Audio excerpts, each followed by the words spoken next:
Hi everyone, welcome back to the channel. तो आज हम स्टार्ट करने वाले हैं विद द टैबुलर प्रेजेंटेशन और आपका 5th chapter of the statistics. तो स्टार्ट करते हैं विद दिस चैप्टर। तो सबसे पहले बात आती है टैबुलर प्रेजेंटेशन। अब आपने कलेक्शन पढ़ लिया, आपने ऑर्गेनाइजेशन पढ़ लिया, अब हम क्या कर रहे हैं, उस ऑर्गेनाइज डेटा को टैबुलर फॉर्म में रिप्रेजेंट कर रहे हैं। ठीक है, तो टैबुलर प्रेजेंटेशन कहता क्या है? प्रेजेंटेशन ऑफ डेटा का मतलब क्या होता है? ये कहता है, इसका मतलब ये है कि exhibition of data in such a clear and attractive manner जो कि इजीली अंडरस्टूड हो सके और एनालाइज हो सके, ये प्रेजेंटेशन ऑफ डेटा है। डिस्क्रिप्टिव प्रेजेंटेशन ऑफ डेटा कहते हैं टेक्सचुअल प्रेजेंटेशन अलग होता है और डेटा जो होता है वो एक टेक्स्ट पार्ट होता है टेक्स्ट ऑफ स्टडी का और पार्ट ऑफ द डिस्क्रिप्शन का, इसलिए हम इसको क्या कहते हैं, उस प्रेजेंटेशन को descriptive presentation of data. Suitability की बात करें तो कहते हैं कि जो टेक्सचुअल प्रेजेंटेशन ऑफ डेटा है वो मोस्ट सुटेबल होता है जब में पे क्वांटम ऑफ डेटा लार्ज ना हो। फिर कहता है कि एक स्मॉल वॉल्यूम ऑफ डेटा जो है वो प्रेजेंट किया जाता है as a part of subject matter of study जो कि बिकम्स वेरी यूजफुल या you can say becomes useful supportive evidence to the context. ठीक है, फिर कहते हैं टेक्सचुअल प्रेजेंटेशन जो है वो इंटीग्रल कंपोनेंट है of a small quantitative description of phenomena. और फिर कहता है कि जो ये एम्फेसिस देता है स्टैटिस्टिकल ट्रूथ को to the otherwise qualitative observation, जो अदर हमारी क्वालिटेटिव ऑब्जर्वेशन है उनके कंपैरिजन में। ठीक है, ये इसकी सुटेबिलिटी है कि ये क्या क्या काम करता है। पहली बात कि ये सुटेबल होता है जब यहाँ पे क्वांटम ऑफ डेटा लार्ज ना हो। फिर मतलब सुटेबिलिटी कह रहा है कि कहाँ पे ये सुटेबल है टेक्सचुअल प्रेजेंटेशन। ठीक है ना, एक स्मॉल वॉल्यूम ऑफ डेटा उसको प्रेजेंट करना है, उसमें ये हेल्पफुल है। अब फिर कहता है कि ये जो है ये कंपोनेंट इंटीग्रल कंपोनेंट है स्मॉल क्वांटिटेटिव डिस्क्रिप्शन का, एक जो भी फिनोमिना है उसकी स्मॉल जो भी डिस्क्रिप्शन है उसको देने में हेल्प करता है, स्टैटिस्टिकल ट्रूथ को एम्फेसाइज करता है। ड्रॉबैक ये है कि one has to go through the entire text before the quantitative facts about a phenomena become evident। अब पूरा टेक्स्ट लिखा होता है आपका जब आपने डेटा कलेक्ट करा है, उसके थ्रू उसको ग्रो थ्रू करना पड़ता है कि भैया ये चीज़ आपकी है, उसको फिर वो टेक्स्ट डायग्रामेटिकली टेक्सचुअल प्रेजेंटेशन करता है, मतलब एक टैबुलर फॉर्म में रिप्रेजेंट करता है। एक पिक्चर और सेट ऑफ बार्स जो है वो शो करे increasing the price of gold, gold के प्राइसेस बढ़ रहे हैं, तो वो सर्टेनली प्रेजेंटेशन ऑफ डेटा, लेकिन ये ऑफर नहीं करता उन चीज़ों को उस टाइप के लेवल को। इसकी ये ड्रॉबैक है, मतलब जब हम बार डायग्राम बना रहे हैं कुछ बना रहे हैं जो हम आने वाले लेक्चर्स में पढ़ेंगे, अगर हम वो चीज़ें बना रहे हैं वो ज़्यादा सुटेबल है रेदर देन दी आपकी टैबुलर प्रेजेंटेशन। रीडर जो है उसको पहले रीड करना पड़ेगा और फिर कंप्रीहेंड करना पड़ेगा कि ये पूरा टेक्स्ट क्या कह रहा है। लेकिन बार डायग्राम में हम या कुछ जो हिस्टोग्राम्स वगैरह होते हैं, पॉलीगन होते हैं, उसमें हमें पता चल जाता है कि ये बढ़ रहा है या ये घट रहा है, लेकिन इसमें ऐसा कुछ नहीं पता चलता, इसमें हमें पढ़ना पड़ता है। अब जब सब्जेक्ट मैटर जो है when the subject under study is vast होती है और इन्वॉल्व करती है कंपैरिजन अक्रॉस डिफरेंट एरियाज या कंट्रीज, तो टेक्सचुअल प्रेजेंटेशन जो है वो डिस्कम्फर्ट करती है रीडर को। ठीक है ना, अगर हमारी मान लीजिए यहाँ पे इंग्लिश है, अब हिंदी वाले तो समझ नहीं पाएंगे, अब फ्रेंच में कर रखा है तो फ्रेंच वाले हम थोड़ी समझ पाएंगे इंडिया वाले, है ना, हमें तो या तो इंग्लिश चाहिए तो हिंदी चाहिए, उसको कन्वर्ट करना पड़ेगा, तो वो चीज़ आ जाती है यहाँ पे ड्रॉबैक में। लेकिन डायग्रामेटिकली रहेगा वो तो उसमें नहीं रहेगा। फिर टैबुलर प्रेजेंटेशन में टैबुलेशन क्या होता है? टैबुलेशन होता है जब हम देखो ये तो नॉर्मली लिखा हुआ क्या डिस्क्रिप्टिव, अब आता है tabular presentation of data. Tabular presentation में हमें टेबल की फॉर्म में कर देते हैं, मतलब एक स्टैटिस्टिकल टेबल जो होता है वो एक सिस्टमैटिक ऑर्गेनाइजेशन हो जाता है डेटा का इन रोज और कॉलम्स। ठीक है, कंपोनेंट्स या पार्ट्स की बात करें टेबल की, तो वो है सबसे पहले टेबल नंबर। टेबल नंबर जो है वो मेंशन किया जाना चाहिए, जैसे टेबल नंबर 1 है, 2 है, 3 है, तो ये सब चीज़ें पता चलनी चाहिए ताकि हम उसी ऑर्डर में जो है वो उसको फैसिलिटेट कर सके, उसकी लोकेशन जो वो है डेटा को इंटरप्रेट कर सके। टाइटल होना चाहिए, टाइटल जो है वो बोल्ड लेटर्स में होनी चाहिए, मतलब जैसे अगर आप नोटबुक में बना रहे हैं, ठीक है, तो आपको उसको ब्लैक पेन से हेडलाइन करनी है और फिर उसके बाद आपको जो करना है वो ब्लू या कोई और अदर पेन से करना है। लेकिन अगर आप कंप्यूटर में कर रहे हैं, लैपटॉप में कर रहे हैं, तो आपको उसको बोल्ड करना पड़ता है। टाइटल को अट्रैक्टिव दिखना चाहिए रीडर्स के लिए, सिंपल, क्लियर और शॉर्ट रहना चाहिए, और उस टाइटल के अंदर प्रॉब्लम दिखनी चाहिए कि क्या प्रॉब्लम दिखाई जा रही है, किस चीज़ के बारे में है, टाइम पीरियड पता चलना चाहिए, कहाँ पे स्टडी किया गया, कौन सी जगह पे किया गया, क्या nature of classification of data है, तो ये सब चीज़ें उसके अंदर होनी चाहिए। गुड टाइटल छोटा होता है लेकिन सारी चीज़ें वो कवर करता है। फिर बात आती है आपकी हेड नोट की। अरे भैया ये नोट्स, ओके, हेड नोट क्या कहता है? हेड नोट में कहता है अगर title of the table complete information नहीं देती तो उसके साथ एक हेड नोट देना चाहिए जो कि कंप्लीट इन्फॉर्मेशन देता है टाइटल ऑफ द टेबल की। ठीक है, फिर उसके बाद कहते हैं the units of the data generally express in the form of lakh, ton और प्रेफरेबली ब्रैकेट किया जाता है एज अ हेड नोट। ठीक है, सब जो होते हैं वो टाइटल होते हैं रोज ऑफ अ टेबल की, ये टाइटल इंडिकेट करते हैं information containing the row of the table. Caption क्या होता है? कैप्शन इज अ टाइटल होता है जो दिया जाता है कॉलम ऑफ द टेबल्स को। एक कैप्शन जो है वो इंडिकेट करते हैं इन्फॉर्मेशन को जो कि कंटेन होते हैं हमारे कॉलम्स के अंदर, ठीक है। सब रो के लिए होता है, कैप्शन आपका कॉलम के लिए होता है। बॉडी और field, body of the table means sum total of the items of in the table, इसलिए बॉडी जो है मोस्ट इंपॉर्टेंट पार्ट होता है टेबल का। ये इंडिकेट करता है values of the various items in the table, और हर एक आइटम को हम क्या कहते हैं? सेल कहते हैं। Unit of measurement, unit of measurement जो है वो बहुत ही जरूरी होता है स्पेसिफाई करना, ताकि हमें पता चल सके कि ये लैक्स में है, करोड़ में है, या फिर केजीज में है, किस में भी है, हमें टन्स में, किस में भी हो, वो पता जा सके, ठीक है, पता लगाया जा सके। फुटनोट्स कहते हैं, फुटनोट्स जो है वो दिए जाते हैं ताकि क्लैरिफिकेशन मिल सके रीडर को। ये जनरली गिवन की जाती है जब इन्फॉर्मेशन इन द टेबल जो है वो सप्लीमेंटेड हो, जब वो प्रॉपरली जो उन्होंने कर दिया टेबल की फॉर्म में, लेकिन फिर भी उनको कुछ एक्स्ट्रा इन्फॉर्मेशन देनी है जो कि हम टैबलर फॉर्म में नहीं कर सकते हैं, टेबल की फॉर्म में नहीं कर सकते हैं, तो उसको फुटनोट के रूप में दिया जाता है। सोर्स मेंशन किया जाने चाहिए, सेकेंडरी डेटा पे मेंशन है बेस्ड है या प्राइमरी डेटा पे बेस्ड है, तो सोर्स जो है वो फुटनोट के नीचे जो है वो रिप्रेजेंट करना चाहिए थे। और जिसने भी दिया अगर सेकेंडरी डेटा है तो किसने पब्लिक किया है, किसने कौन पब्लिशर है, किस साल में किया गया, कौन सा रेफरेंस में है, कौन सा पेज नंबर है, कौन सी बुक्स है, वहाँ से देखना पड़ेगा आपको, वो मेंशन करना पड़ेगा। यहाँ पे एक वो है, देखिए टेबल नंबर 1 है, फिर आपको टाइटल देना है, फिर आपको यूनिट ऑफ मेजरमेंट देना है कि कितने में है, फिर आपको कॉलम्स जो है, कॉलम्स ये हो गया आपके, ठीक है, इनको हमने क्या कहा? कैप्शन कहा। ये सब हेड हो गया आपका, ठीक है, हेड नोट्स आपको ऐसे ब्रैकेट में मेंशन करना है, ये सब हो गए। ये हर एक आइटम जो उसके अंदर होगी वो सेल हो गई आपकी। फुटनोट यहाँ पे अगर आपको देना, और सोर्स फिर उसके आखिरी में देना है। फॉर्मेट ऑफ अ टेबल का और एक्चुअल टेबल कैसे दिखता है? फॉर्मेट ऑफ अ टेबल में कहते हैं टेबल नंबर हमने दिया, टेबल नंबर 1, टाइटल क्या है ये दे दिया, हेड नोट दे दिया, टोटल जो है वो लाख के अंदर है, 10 के अंदर है, और परसेंटेज में है, ठीक है। फिर कह रहा है जिसमें भी आपको वो मेंशन करना है, ठीक है ना, ये नहीं है कि लाख टन सबको, हाँ ऐसा नहीं होना। सब हेड फूड ग्रेन के बारे में बात कर रहे हैं, ठीक है। रो हेडिंग और सब एंट्रीज और sub title of the rows of the table, rice, wheat, others, ठीक है।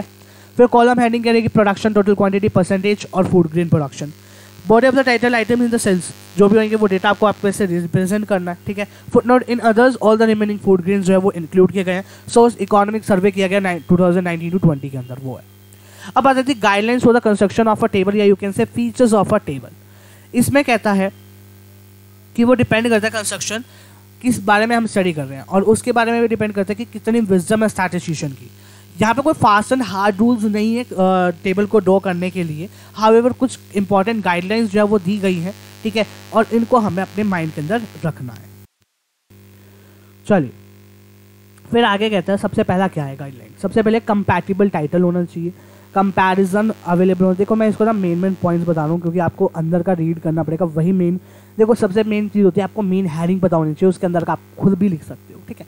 कंपैटिबल टाइटल, अब यहाँ मैंने पॉइंट पढ़ा कंपैटिबल टाइटल, मतलब एक ऐसा टाइटल होना चाहिए जो कि कंपैटिबल हो उस टाइटल के लिए, मतलब जो भी डेटा रिप्रेजेंट करे उसके लिए वो कंपैटिबल हो, कि कुछ और डेटा रिप्रेजेंट हो रहा है, मैं कुछ और टाइटल लिख रहा हूँ, तो वो ऐसा नहीं होना चाहिए। कंपैरिजन कि मतलब मेरे को ये देखना है कि जो भी मैं सेल्स में लिख रहा हूँ कि वो कंपैरिजन हो सके, कि अगर मैंने एक रो में लिखा एक या कॉलम में लिखा कि भैया यहाँ पर मैं लिख रहा हूँ फूड ग्रेन के बारे में, मतलब व्हीट के बारे में लिखा, फिर मैंने अगले में राइस के बारे में लिखा, तो वो इजीली कंपेयर हो सके, ऐसा होना चाहिए। स्पेशल एम्फेसिस, स्पेशल एम्फेसिस मतलब क्या है कि यहाँ पर ये कह रहे हैं कि कुछ आइटम्स जो कुछ आइटम्स जो है वो टेबल के अंदर उसको स्पेशल एम्फेसिस देना होता है, मतलब स्पेशल इंपॉर्टेंस देनी होती है, तो उन आइटम्स को तो हम हेड रो पे रखेंगे या तो टॉप अबव, या तो हेड कॉलम जाती है एक्सट्रीम लेफ्ट पे रखेंगे, ना कि राइट पे, ना कि बॉटम पे रखेंगे, ठीक है। आइडियल साइज, टेबल जो है आइडियल साइज होना चाहिए, मतलब एक ऐसा होना चाहिए कि मतलब हाँ भैया इतने में होना चाहिए, ठीक है ना। यूँ नहीं कि इतना बड़ा टेबल बना दिया आपने तो होना इतना चाहिए था, आपने बना इतना दिया, या इतनी लेंथ कर दी ऊपर से, भैया अब इतना मैं दिखा नहीं सकता अपने कैमरे में, ठीक है ना, तो मैं समझ गई तुम्हें। स्टब्स, इफ रोज बहुत बड़ी हैं तो स्टब्स को देना चाहिए आपको right hand side of the table पे भी। यूज़ ऑफ जीरो, जीरो का यूज़ करना चाहिए जब यहाँ पे कोई भी क्वांटिटी नहीं है, ठीक है ना कि हाइफन क्या कह रहे हैं यहाँ पे, जीरो जो है वो should only be use to indicate the quantity of the variable, it should be not use to the non availability of data. अगर हमारे पास डेटा अवेलेबल नहीं है तो उस पर हम हाइफन का या NA लिखेंगे, NA का मतलब होता है नॉट एप्लीकेबल, ठीक है ना, या तो हाइफन का साइन लगाएंगे, हम वहाँ पे लिखेंगे जीरो जहाँ पे हमें पता हो कि इसकी क्वांटिटी है ही जीरो, वहाँ नहीं लिखेंगे जहाँ पे हमें डेटा पता ही नहीं है उस चीज़ का, ठीक है। हेडिंग्स वो लिखी जानी चाहिए। एब्रीविएशंस जो है वो यूज़ ऑफ एब्रीविएशन को अवॉइड करना चाहिए, जैसे कि गवर्नमेंट में GOVT डॉट लिख दिया, मॉनेटरी पॉलिसी को MP लिख रहे हैं हम, और ऐसे बहुत सारे होते हैं। ऐसे ही such signs as ditto should not be use, ditto भैया such signs as ditto, ditto का हम यूज़ करते हैं ना, अरे भैया ऐसे वाले साइन कह रहे हैं, डिट्टो वाले जो हम यूँ कर देते हैं, भैया यहाँ पे 80 है, इसके नीचे भी 80 है ना, तो हमने ऐसे कर दिया। तो डिट्टो का साइन जो है वो यूज़ नहीं होना चाहिए। Yes ditto, okay. आपकी लैंग्वेज में भी लिख रखा है, बुक ने, मेरे नोट्स ने भी, ठीक है ना, बुक में भी ऐसे ही है। फुट नोट जो है देना चाहिए जब भी उसका रिक्वायरमेंट हो, और एक्सक्लेमेटरी स्ट्रिक्ट साइन जो है वो कॉरस्पॉन्ड होना चाहिए टू द कंसर्न आइटम्स। जैसे 10 यूनिट्स है तो unit must be specified above the columns, जैसे थाउजेंड्स में है, 1000 एकर्स में है, हेक्टेयर में है, टन्स में है, वो सब कुछ, और यूनिट जो है वो मेंशन की जानी चाहिए। टोटल देना चाहिए आपको परसेंटेज और रेशो में, तो परसेंटेज दो अगर पॉसिबल है तो। एक्सटेंशन ऑफ अप्रोक्सीमेशन, अगर आपके पास डेटा है उसको अप्रोक्सीमेट वैल्यू है आपके पास, तो अप्रोक्सीमेशन आपको लिखना चाहिए कि अप्रोक्सीमेट वैल्यूज़ है। सोर्स ऑफ डेटा मेंशन किया जाना चाहिए। ये क्या है, गुड क्वालिटीज़ है, वही आपके जो अभी हमने ऊपर पढ़े उन्हीं में से आपका लिया गया थोड़ा थोड़ा। सोर्स ऑफ डेटा आपको मेंशन करना चाहिए कहाँ से लिया गया, चाहिए तो हो गया। साइज ऑफ कॉलम क्या है वो सिमेट्रिक और यूनिफॉर्म होना चाहिए। रोलिंग ऑफ कॉलम्स इक्वली ही डिस्ट्रीब्यूट होने चाहिए और डिवाइड होने चाहिए according to the similarity of data. Simple रहना चाहिए, इकोनॉमिकल रहना चाहिए, अट्रैक्टिव रहना चाहिए, ठीक है ना। कितने तरह के टेबल होते हैं, 3 तरह के अकॉर्डिंग हम टेबल को डिस्ट्रीब्यूट करते हैं, according to purpose, according to originality, according to construction. Purpose के अकॉर्डिंग हमारे पास 2 तरह कहते हैं, general purpose table, special purpose table. Originality के अकॉर्डिंग आते हैं ओरिजिनल और डिराइव टेबल। कंस्ट्रक्शन में सिंपल वे और वन वे जिनको कहते हैं, और दूसरा था कॉम्प्लेक्स टेबल। कॉम्प्लेक्स टेबल में 3 तरह के आते हैं, डबल और 2 वे, टेबल और मैनीफोल्ड। सबसे पहले स्टार्ट करते हैं with according to purpose. General purpose table ये यूज किया जाता है जहाँ पे जनरल यूज हो, मतलब ये it does not serve any specific purpose, specific problem under consideration. Such tables जो है वो डेटा बैंक होते हैं जो कि यूज़ किए जाते हैं for the researchers for various studies, ठीक है। इन टेबल्स को जनरली अटैच किया जाता है to the some official report, जैसे सेंसस रिपोर्ट ऑफ इंडिया, और इनको हम रेफरेंस टेबल्स भी बोलते हैं। स्पेशल पर्पस टेबल करते हैं वो टेबल्स होते हैं जो प्रिपेयर किए जाते हैं स्पेसिफिक पर्पस माइंड के अंदर जो हम रखते हैं। स्मॉल टेबल्स होते हैं लेकिन लिमिटेड होते हैं to the problem under consideration, जो हमें प्रॉब्लम्स को कंसिडर करना है, हमें दिखाना है। ये प्रेजेंट किए जाते हैं in the form of in the result of analysis की फॉर्म में, इनको हम समरी टेबल्स भी कहते हैं। ओरिजिनलिटी के अकॉर्डिंग 2 आते हैं, ओरिजिनल और डिराइव्ड। ओरिजिनल वो होते हैं जिस वे में वो कलेक्ट किए उसी वे के अंदर उसको रिप्रेजेंट कर दिया। डिराइव्ड होते हैं इन टेबल्स में वो डेटा को प्रेजेंट नहीं करते हैं in the form of manner जो वो कलेक्ट किए गए हैं। Instead of the data first converted into the ratios और परसेंटेज, फिर उसको प्रेजेंट करते हैं। According to consultation simple way में क्या कह रहा है यहाँ पर, ये वो टेबल होता है जो सिर्फ एक सिंगल करेक्टरिस्टिक्स को दिखाते हैं, जैसे कि क्लास 11th के या जो क्लास है 11th है, BA फर्स्ट है, BA सेकंड है, BA थर्ड है, उनके नंबर ऑफ मार्क्स ये बता रहा है, ठीक है। कॉम्प्लेक्स टेबल करते हैं जो यहाँ पर एक से ज़्यादा जो है वो रिप्रेजेंट करते हैं। डबल वे में यहाँ पर 2 करेक्टरिस्टिक्स दिखाई जाती है, जैसे क्लास है, फिर मैंने कहा नंबर ऑफ स्टूडेंट्स हैं, बॉयज़ और गर्ल्स, कितने बॉयज़ हैं कितने गर्ल्स हैं उनको मैंने बता दिया। टेबल में यहाँ पे 3 तरह के आते हैं। अब मैंने भैया क्लास को तो रिप्रेजेंट कर दिया, फिर मैंने कहा भैया क्लास के अंदर नंबर ऑफ स्टूडेंट्स को भी रिप्रेजेंट कर दिया, 2 करेक्टरिस्टिक होगी। मैंने कहा तीसरी करेक्टरिस्टिक डालो इसमें कि कहाँ से हैं वो। क्लास बॉयज़, रूरल बॉयज़ कितने हैं, अर्बन कितने हैं, गर्ल्स रूरल कितनी है, अर्बन कितनी है, टोटल रूरल टोटल अर्बन कितने हैं, उस वे में मैंने रिप्रेजेंट किया, उसको हमने टेबल टेबल का। मैनीफोल्ड में क्या होता है, यहाँ पर जो मोर देन 3 करेक्टरिस्टिक्स दिखाते हैं, और मैनीफोल्ड की तरह ही हम आपके क्वेश्चंस भी आएंगे न्यूमेरिकल वाले इसमें, ठीक है ना। वैसे तो क्वेश्चन यहाँ से इतना नहीं आएगा टेबल का, टेबल ड्रॉ करके दिखाओ वगैरह, बट आपको वो आना चाहिए कि कैसे करना है, क्योंकि कई स्कूल्स में वो दे देते हैं, ठीक है ना। तो यहाँ पे 4 से ज़्यादा क्लास हो गई, बॉयज़ और गर्ल्स हो गए, रूरल अर्बन हो गया। अब उनमें से कौन मैरिड है कौन अनमैरिड है ये दिखाया, ठीक है ना। फिर टोटल दिखाया। अब क्लासिफिकेशन ऑफ टैबुलर प्रेजेंटेशन कैसे होता है। टैबुलर प्रेजेंटेशन जो होता है वो 4 बुल्ड क्लासिफिकेशन ऑफ डेटा के ऊपर रिप्रेजेंट करता है, that is qualitative, quantitative, temporal और स्पैटियल, ठीक है। क्वालिटेटिव क्लासिफिकेशन क्या कहते हैं, कहते हैं कि ये तब अक्कर होता है जब डेटा को हम क्लासिफाई करते हैं ऑन द क्वालिटेटिव एट्रीब्यूट्स, जैसे कि मेल और फीमेल है तो रूरल और अर्बन लोकेशन होगी, ठीक है ना। तो मेल और फीमेल क्या है, वो एट्रीब्यूट है जो क्वालिटेटिव और कैन नॉट बी क्वान्टिफाइड, हम क्वान्टिफाई नहीं कर सकते हैं, ठीक है ना। क्वांटिटेटिव होता है जिनको हम क्वांटिफाई कर सकते हैं, मतलब कैलकुलेट कर सकते हैं, जैसे कि यहाँ पे मार्क्स हैं, इतने मार्क्स आए हैं और इतने नंबर ऑफ स्टूडेंट्स हैं। टेम्पोरल क्लासिफिकेशन क्या होता है, जिसमें हमारे पास ईयर के अकॉर्डिंग दे रखा होता है, टाइम के अकॉर्डिंग होता है डेटा, उसके अकॉर्डिंग हम करते हैं। स्पैटियल में हमें प्लेस या लोकेशन होता है, उसके अकॉर्डिंग हम करते हैं, जैसे USA, रशिया, ऑस्ट्रेलिया वगैरह, तो उसके अकॉर्डिंग हम नंबर ऑफ स्टूडेंट्स को डिवाइड कर दिया, ठीक है। फिर the merits of tabular presentation, भैया वही चीज़ है, सिंपल होना चाहिए, ब्रीफ प्रेजेंटेशन होना चाहिए, कंपैरिजन अवेलेबल होना चाहिए, इजीली एनालाइज कर सके, कैरेक्टरिस्टिक्स दिखाए डेटा के, इकोनॉमिकल होना चाहिए, ठीक है। अब आता है न्यूमेरिकल्स को हमने कैसे सॉल्व करना, जो कि आपका लास्ट टॉपिक है इस चैप्टर का, ठीक है। चैप्टर आपका फिनिश हो चुका है अभी के लिए, और आपके अब यहाँ पे आता है कि आपको डीमेरिट्स मैंने ऑलरेडी ऊपर करा दिया। अब आपका आता है कि न्यूमेरिकल को कैसे सॉल्व करना है। मैं आपको एक ही न्यूमेरिकल यहाँ पे सॉल्व करके दिखा रहा हूँ, बाकी आपको क्वेश्चंस मैं दे दूंगा डिस्क्रिप्शन के अंदर, ठीक है। तो आपको वो वहीं से सॉल्व करने हैं, ठीक है। तो आप वो चीज़ देखिएगा, वहाँ से आपको करना है वो सॉल्व, ठीक है। एक मिनट रुकिए, चलिए डिस्क्रिप्शन में मैं दे दूंगा, ठीक है। लाइव स्ट्रीम के एंड में दे दूंगा, क्लियर है ये बात, या लाइव स्ट्रीम से पहले ही मैं आपको अपलोड कर दूंगा। अपलोड कर दिए होंगे मैंने अब तक, ठीक है। तो वो चीज़ आप देख लेना। अब यहाँ पे देखिए सॉल्व कैसे करना है। यहाँ पर क्वेश्चन क्या गिवन है, उसका सॉल्यूशन कैसे मैंने करा है, इस वे में आपको ये आपको करना है, ठीक है।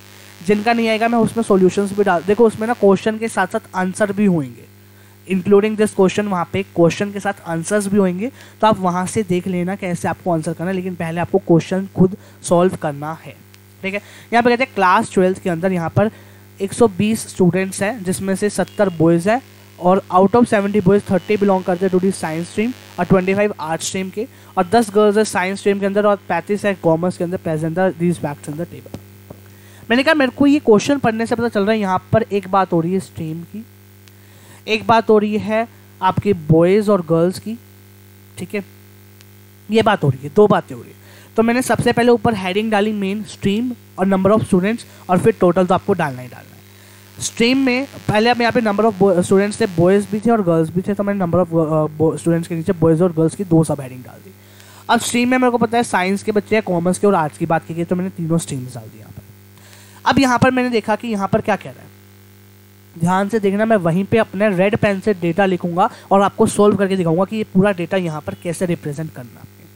यहाँ पे कहा क्लास 11th के अंदर 120 बच्चे हैं, 120 बच्चे यानी टोटल आ गया मेरा 120, जिसमें से 70 बॉयज़ हैं। 70 बॉयज़ है मतलब total of boys is 70। Out of 70 boys 30 belongs to the science stream. Science stream ये लिखिए, तो मैंने 30 बॉयज़ यहाँ पे लिख दिए। 25 कह रहा है आर्ट स्ट्रीम के हैं। 25 और 30 कितने हो गए, 55।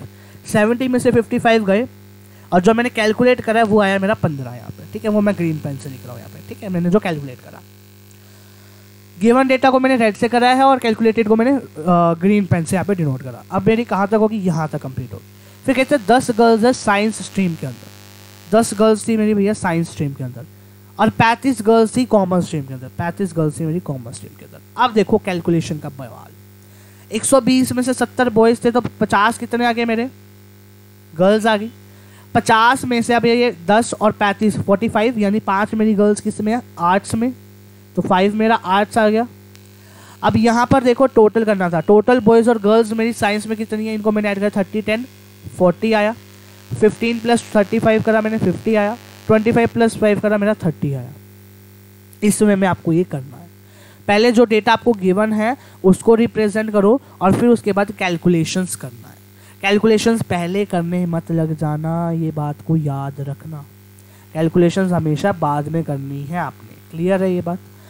तो अगर आपको ये वीडियो, ये लाइव स्ट्रीम अच्छी लगी तो लाइक करिएगा, चैनल में सब्सक्राइब करके। आप मिलते हैं आपसे नेक्स्ट, तब तक के लिए bye bye. Thanks for watching this video everybody, bye bye everyone, take care.